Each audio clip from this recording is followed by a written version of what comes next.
There is a particular kind of waiting that does not look like waiting. It does not have you sitting by the phone or staring at the door. It is quieter than that, more internal and far more consuming. It lives inside the way you make decisions, or rather, the way you do not quite make them.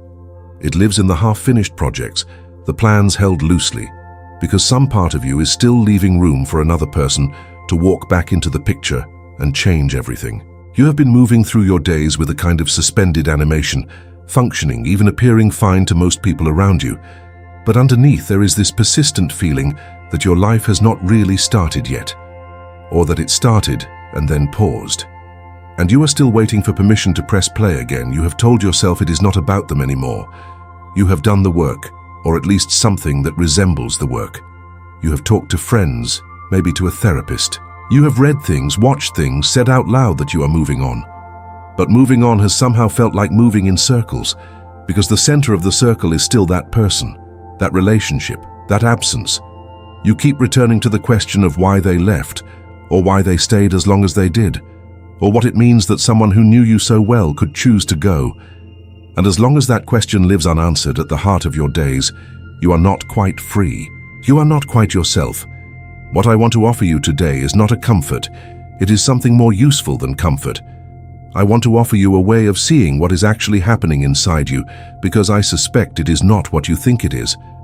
The waiting is not grief, not exactly. It is something older and stranger than grief, and understanding it, really understanding it, not managing it or processing it, but seeing it clearly, that understanding is where something new can begin. If this way of looking at things is already opening something up for you, consider subscribing. I explore these questions every week, and I would be honored to have you along for the journey. To understand what it means to stop waiting for someone, we have to first understand what waiting actually is, because waiting is not passive. That is the great misunderstanding. We tend to think of waiting as the absence of action, as the quiet space between one thing and another. But waiting is an activity. It organizes everything around itself. When you are waiting, your attention is not free. Your imagination is not free. Your sense of what is possible is not free. Waiting is a way of directing consciousness, of pointing the whole apparatus of your inner life toward a future that depends on something outside of you. And the someone you are waiting for does not even have to be present for this to happen. They do not have to be calling or texting or reaching out in any way. They only have to exist in the architecture of your expectations. They only have to occupy the space in your mind labeled, "The person this changes when they return." Think about what that actually means. You are giving over the very structure of your possible future to someone who is not here. You are holding a door open in your life that no one is walking through. And in holding it open, you are not opening yourself to anything. You are simply standing in a draft. The door held open for one person is closed to everything else. That is the nature of it. The energy spent waiting, the attention held in reserve, the half-commitment to your own life, all of it is organized around an absence. And what is remarkable and genuinely worth examining is how much we can sustain this state without ever naming it for what it is. I know many of you watching this have never said out loud what you are actually waiting for. Maybe you have told yourself you have moved on, and in many practical ways you have, but there is still that small reservation in you, that space quietly preserved, that unspoken sense that if they came back, if they changed, if they realized, everything in your life would be rearranged around that return. You have been carrying this privately, maybe for months, maybe for years, not sure whether it makes you weak or whether it simply makes you human. And perhaps no one around you really understands the particular way this kind of waiting works, because it is so invisible, even to yourself. So let me ask you something directly. How long have you had that reserved space inside you? How long have you been building your life around an exception, a possibility, a person who is not quite gone from you even though they are gone? I want you to sit with that question, not to feel shame about it, but to feel the weight of it, to really see what you have been doing. And if you want to name it, even just to yourself, even just in the comments, I would like you to. Share where you are in this. Tell me how long this particular waiting has been with you. Or if words feel heavy right now, if the whole thing is sitting somewhere you cannot quite reach with language, just type this: I have been waiting too. That is all. Because when you do, someone else watching will exhale for the first time in a long time. They will feel less alone in something they have been carrying in silence. Your honesty does not just free you, it creates permission for others to be honest too. So comment below. I read every single one. Now I want to bring in a thinker who had almost nothing to say about romantic love but who understood, more precisely than almost anyone else in the 20th century, what it means to be a human being in the world, and what it costs us when we refuse to inhabit that condition fully. Hannah Arendt was a philosopher of action, of the human capacity to begin things, to interrupt the automatic flow of events with something genuinely new. She believed that what distinguished human beings from every other kind of existence was this capacity she called natality, the power of beginning. Not the power to finish things or to understand things or even to survive things, but the power to initiate, to start, to enter into the world with enough force to change what happens next. Arendt saw this power as the deepest expression of human freedom, and she also saw with characteristic clarity how thoroughly we could betray that power. Not through dramatic failures or obvious cowardice, but through something much more ordinary, much more subtle, and in many ways much more devastating. We betray our capacity for beginning by waiting for conditions to be right, by waiting for someone else to change, by organizing our life around a future that is contingent on another person's choice. When we do this, we are not just losing time, we are losing something more fundamental. We are losing our relationship with our own agency, with our own capacity to initiate a life rather than receive one. What Arendt understood, and what I think speaks directly to the experience of waiting for someone, is that the power to begin is not something you build toward. It is not something you earn by resolving the past, or achieving the right emotional state, or becoming ready in some anticipated way. The power to begin is already in you. It is the most fundamental thing about you. And the tragedy of waiting is not that it delays your life. The tragedy is that it obscures from you the fact that you have always had the power to live it. The waiting does not rob you of that power. It simply makes it invisible. Consider what happens in the mind of someone who is waiting for another person. There is always a story, a narrative, and this narrative has a certain structure. In the story, the other person is the cause of your current state. Their leaving, or their inconsistency, or their failure to show up in the way you needed, is what produced the life you are now living. And their return, their change, their recognition of what they had, is what would transform it. This is the structure of the waiting. It is a story in which you are fundamentally reactive, in which your inner life is a response to someone else's choices, in which the most important variables in your existence are located outside of you. And as long as you are inside this story, you cannot access your own power, not because it is gone, but because the story has no room for it. Here is what I mean.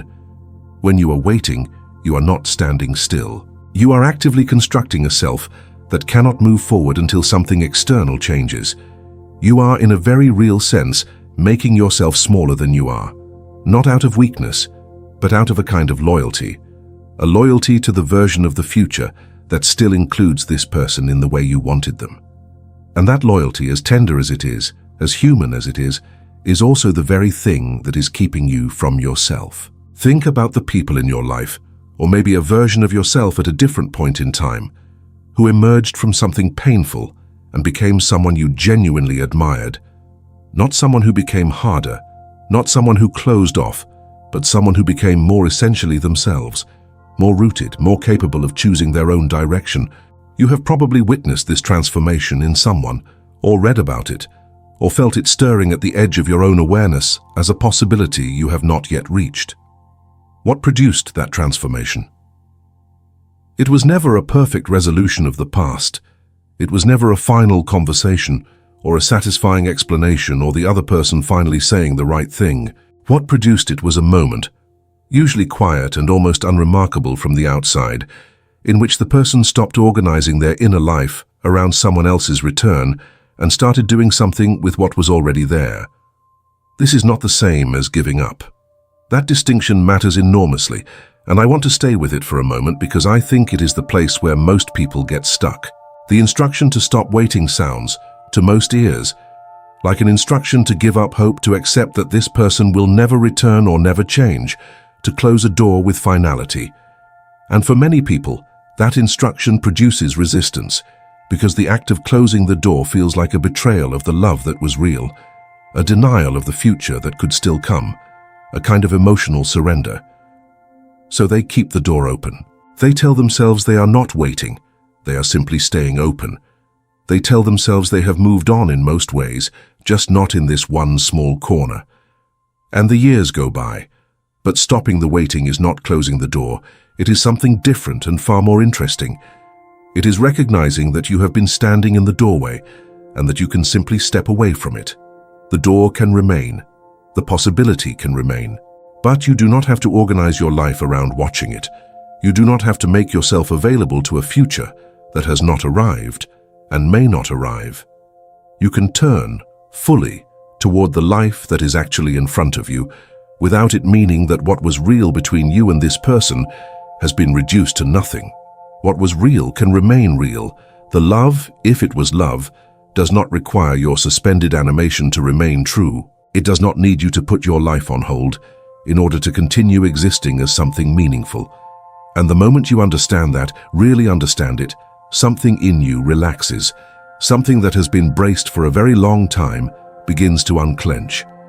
What becomes possible then is genuinely extraordinary, and I want to be careful here not to oversell it, not to make it sound like a revelation that solves everything, because that would be dishonest.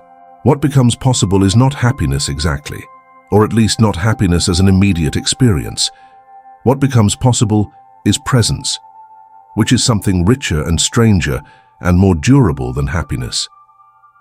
Presence is not a feeling. It is a relationship with your own life as it actually is, not as you wish it would be or fear it might become.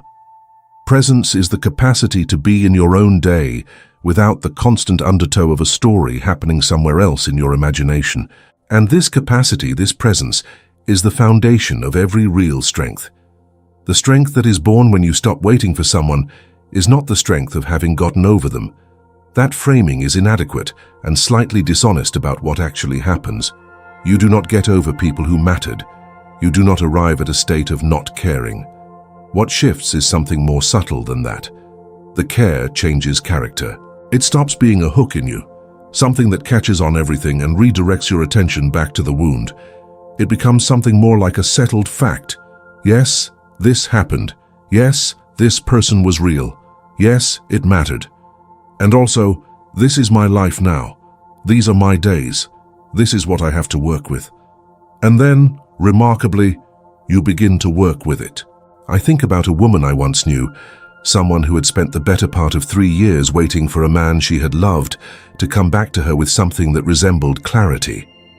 He had left ambiguously, the way people sometimes do, leaving enough warmth in his departure to make her wonder if he would return, leaving enough uncertainty to make it impossible to fully close the chapter.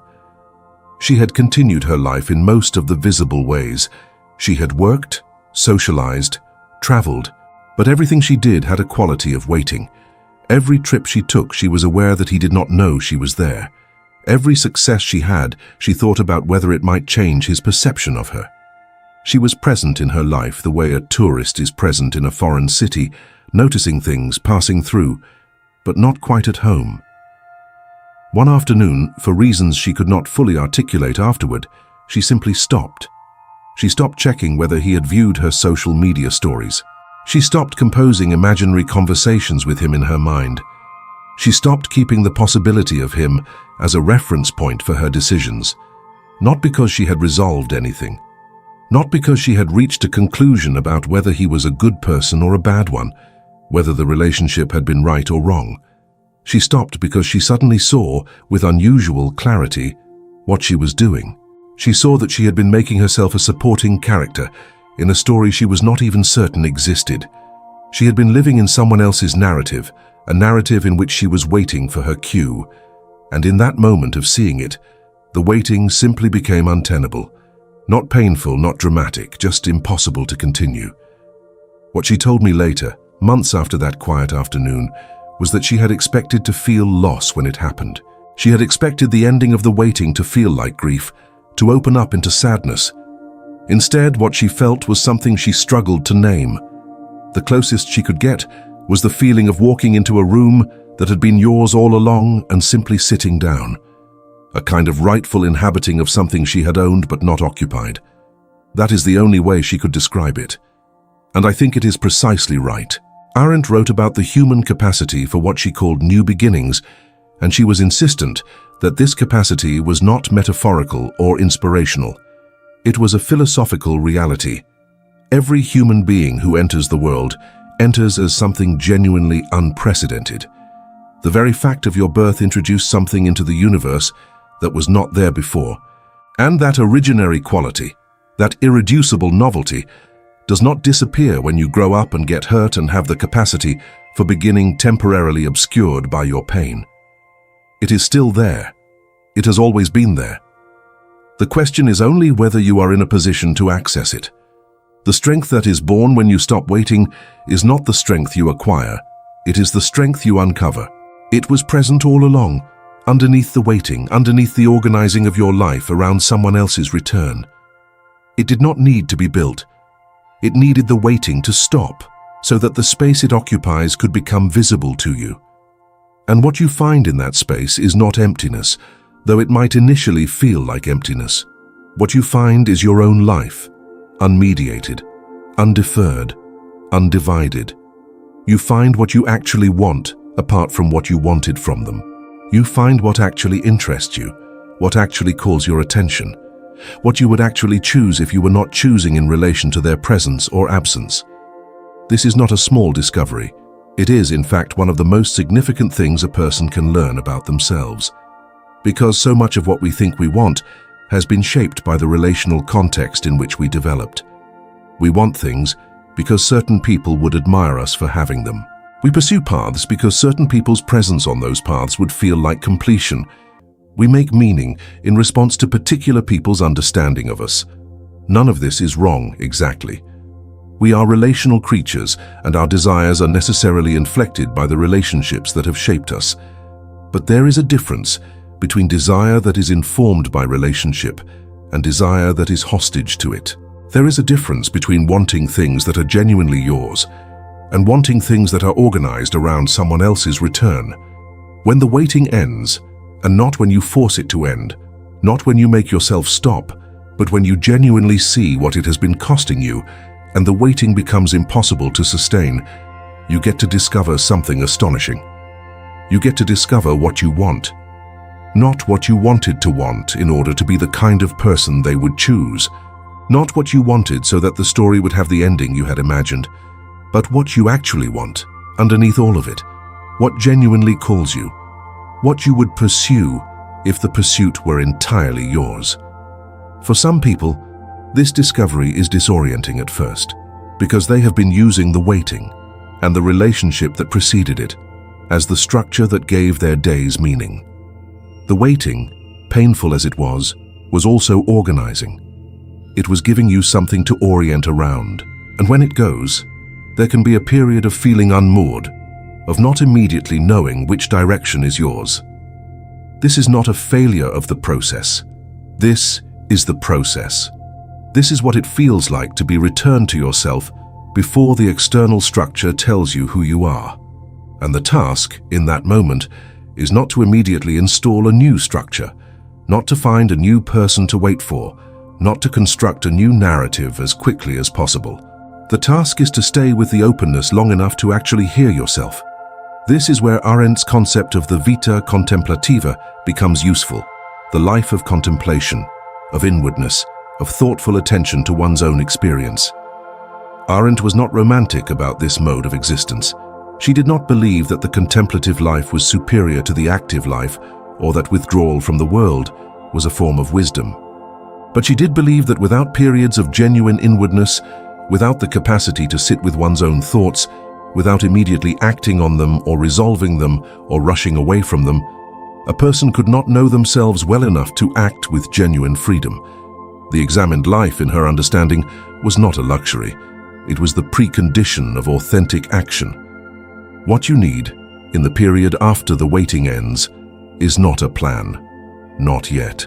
What you need is a willingness to be with yourself in the way you have perhaps not been for a long time, to notice what you feel without immediately trying to fix it, to notice what interests you without immediately questioning whether it is enough, to notice what kind of day you would like to have, separate from whether it would look good to anyone in particular, separate from whether it is the kind of day that would make sense in the story you had been telling yourself. This noticing is not passive.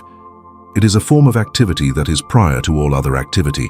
It is the act of taking the information of your own experience seriously. If what I am exploring here is resonating with something you have been carrying quietly, something you have not quite been able to articulate even to yourself, I want you to know that you are not alone in this. There are genuinely many people watching this right now who have spent months or years in a version of this suspended animation, this waiting that does not look like waiting. And they are beginning, as you might be beginning, to feel the possibility of something different. I make these videos for people who are ready to go deeper, who want to understand their own experience rather than simply move through it without examination. If that is you, consider subscribing, and if this particular exploration has opened something up for you, leave a comment below. Tell me what is shifting. I read everyone, and I promise you, your reflection on this is not just useful for you, it matters to everyone else who is on this road. There is something I want to say about the person you were waiting for, not about whether they deserve your waiting, or whether the relationship had value, but about what they could never have given you, even if they had returned. Because I think part of what sustains the waiting is a belief, usually unexamined, that what you need is something that can only come from them, that the particular kind of wholeness you are missing is the kind that their presence would restore. And I want to examine that belief with you, not to dismiss it or to tell you it is simply wrong, but to look at it closely enough to see what is actually inside it. When we are waiting for a specific person, we are often waiting for the experience of ourselves that we had in their presence. We are waiting for the self that felt recognized, or loved, or capable, or interesting, or alive in the particular way that being loved by them made us feel. We think we are waiting for them. We are often waiting for ourselves as we were when they knew us. And that is a profoundly different thing, with profoundly different implications. Because if what you are actually missing is a version of yourself, then the question is not how to get them back. The question is what conditions produced that version of you, and whether those conditions can exist in the absence of their particular gaze. Often they can. Often what we experienced in a significant relationship was not something that person gave us so much as something they made visible to us, something that had been present all along, but that had not had a sufficient mirror. The person who made you feel creative was not the source of your creativity. They were the context in which you finally trusted it. The person who made you feel capable was not manufacturing your capability. They were creating conditions in which you could access what was already yours. This does not diminish what they gave you. It actually deepens it, because it means that what was real in that experience did not leave with them. It remains, waiting not for their return but for your recognition of it. This is a genuinely radical reorientation, and I do not want to rush past it. Because if it is true, and I believe it is true in most cases, where someone is waiting for a particular person to return, if it is true, then the nature of your task changes entirely. You are not trying to reconstruct a relationship. You are not trying to get back something that was taken from you. You are trying to find your way back to dimensions of yourself that were activated in that relationship and that have been dormant since. And you do not need their presence to do that. You need conditions, practices, contexts, communities that can serve a similar function, that can create the space in which those parts of you feel safe enough to emerge again. What does that look like in practice? It looks different for everyone, but there are some consistent elements that I have noticed. It tends to involve engaging with something that demands your genuine attention and produces genuine absorption, something in which you are so present that the internal commentary, the running narrative about what could have been and what might still be, simply does not have room to operate. For some people, this is creative work. For some people, it is physical engagement with the world, hiking or swimming or building something with their hands. For some people, it is deep intellectual engagement, reading or studying or learning something genuinely difficult. The common element is absorption, the requirement that your whole self show up, not just the part that is not preoccupied with waiting. I am not prescribing a remedy. I am pointing at something I think you already know. There are activities, probably specific activities that you know from your own experience, in which you feel most like yourself, most real, most present, most free from the undertow of the waiting. And those activities are not distractions from the work of your inner life. They are the work of your inner life. They are the conditions in which your strength is not just expressed, but actually constituted. You do not build strength by thinking about it. You build it by doing the things that require it, and then discovering, often to your surprise, that you had it. Arendt wrote that action always takes place in a web of relationships, that no one acts alone, that every genuine beginning is located within a community of others whose actions and responses give it meaning. This might seem to contradict what I am saying about finding your strength independent of the specific person you have been waiting for, but I think it actually deepens it, because she is not saying that we need any specific person in order to act meaningfully. She is saying that we need a world, a context, other people in their plurality, the irreducible fact that we are not alone in existence, and the world does not go away when one person goes away. The plurality of human existence remains. Other people who might recognize you, who might create conditions for you to be more fully yourself, who might surprise you with the particular way they see you, those people exist. The world is full of them, and your waiting has been preventing you from meeting them. Not because you have been physically absent from the world, but because you have been meeting everyone through the filter of your waiting. Every new person you have encountered in the time since, you have encountered as someone who is not them, someone who does not fill the particular absence, someone who is therefore somehow less relevant. This is not your fault. It is what waiting does. It diminishes the world to a single vacancy, and everything that is not that vacancy becomes background. But the world is not background. The world is full of foreground, full of particular people and situations and invitations that are genuinely meant for you, genuinely capable of producing something in you that you cannot yet imagine. And they are invisible to you as long as the waiting is organizing your perception. When you stop waiting, the world does not change, but your perception of it does. And there is almost nothing as strange and beautiful as the experience of noticing, for the first time in a long time, that something or someone in front of you is actually interesting. Not interesting as a comparison to the person you have been waiting for.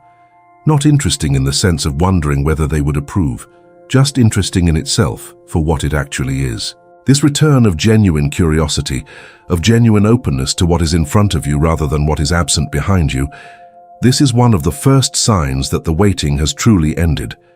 Not that you have stopped thinking about the other person, not that you no longer feel the loss, but that your attention, at least sometimes, is being directed by genuine interest rather than organized grief. I want to come back, toward the end of what I want to say here, to the title of this exploration, the strength that is born when you stop waiting for someone. I have been calling it born, and I want to stay with that word, because Arendt uses it in a very specific and important way. She speaks of natality, the capacity for new beginnings, as rooted in the literal fact of birth. Every human being who has ever existed has been born, has been new, has begun, and this fact is not behind us. It is continuously available to us. The capacity to be new, to begin, to introduce something unprecedented into the fabric of what exists. This is not something that ends with childhood or that is exhausted by past experience. It is renewed with every genuine act, every genuine choice, every moment in which you turn toward your actual life rather than the imagined life that required someone else's participation to begin. The strength that is born when you stop waiting is not borrowed, and it is not given. It is genuinely yours, generated in the moment of stopping, in the moment of seeing clearly what the waiting was costing you and choosing, however quietly, however without fanfare, to pay that cost no longer. It is born in the ordinary moment of turning toward what is actually here, and it grows incrementally and sometimes painfully in every subsequent moment of that same turning. It is not dramatic. It is not a single breakthrough that resolves everything.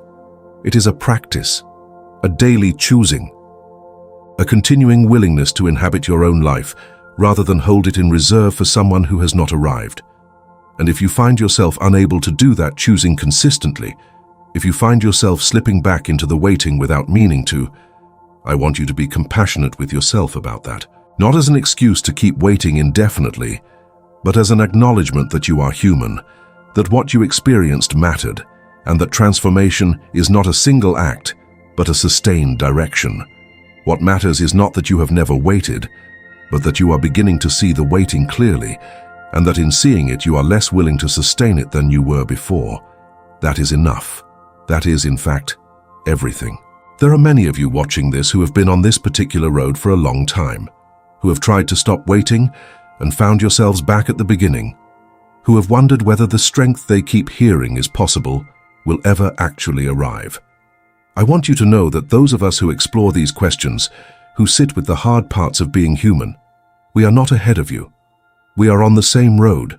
We have simply found, through examination and difficulty, and a willingness to look clearly at what is actually happening, that the waiting is not our natural state, that the life underneath the waiting is real and rich and worth returning to, and that returning to it is not a single act of will but a slow, ongoing, sometimes faltering practice of presence. I create these videos for people who are ready to engage with that practice seriously, not to achieve instant peace, not to feel better in a temporary way, but to genuinely understand what they are doing and to gradually, stubbornly choose something else.